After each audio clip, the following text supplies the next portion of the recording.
Okay, so the important thing for A through D is to not get caught up in all the name usage and get wrapped up in the directions. It does say write a function of G whose graph represents each transformation of F. Okay, so what does that mean for you? That means that right now I am giving you a graph or a function, so to speak, and the name of the function is whatever letter is in front of x. So this is the f function, f of x. Right? I could change it to g of x, h of x, p of x, whatever. So the whole purpose of the f is to name that function. So when you see this, it just means, hey, what's the formula that goes with the f of x? So you would say, okay, well, f's formula is 2x squared minus 1. So what you want to do is it tells you, okay, we want to write a g function. So you're going to set up g of x. Right? So you're going to basically write a new function and you're going to title this guy g. Then we write equals.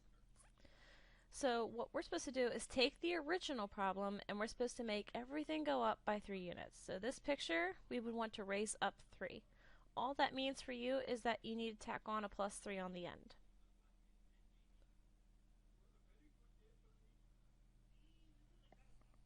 So vertical translations, you either just add or subtract right on the end of the function. And then obviously we're going to simplify that. So my answer is g of x equals 2x squared plus 2. Alright, so in letter B, we have a square root function that was shifted to the right 2 units. So that's where we're at right now. They want you to kind of build off this. They want you to add in so that I would have to take that graph and move it to the right 5 units. All right?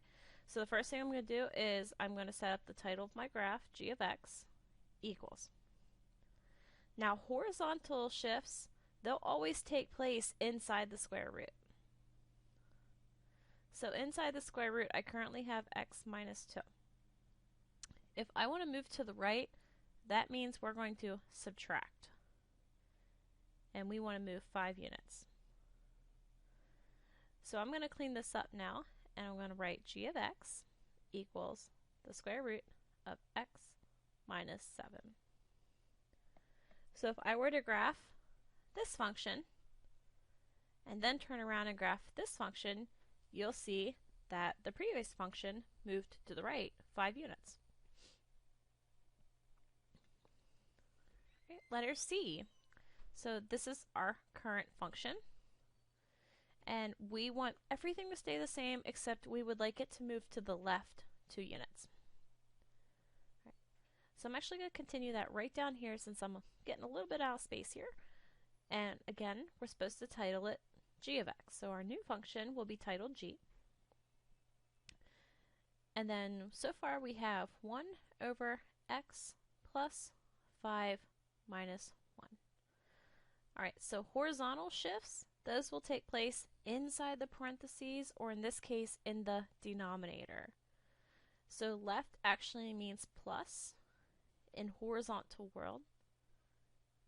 And it looks like we want to change it by 2.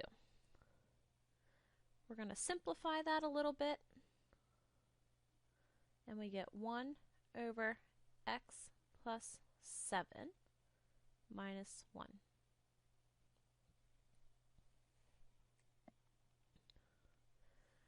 Letter D, it says 3 times the quantity x minus 1 cubed plus 1 is our current function.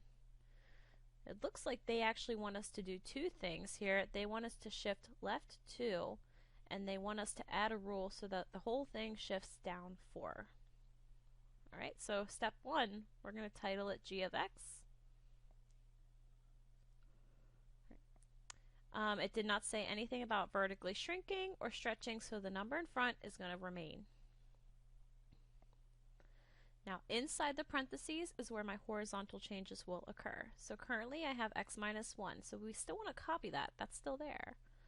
But if we're going to move left 2, that actually means plus 2. Close parentheses and then throw in your cubed.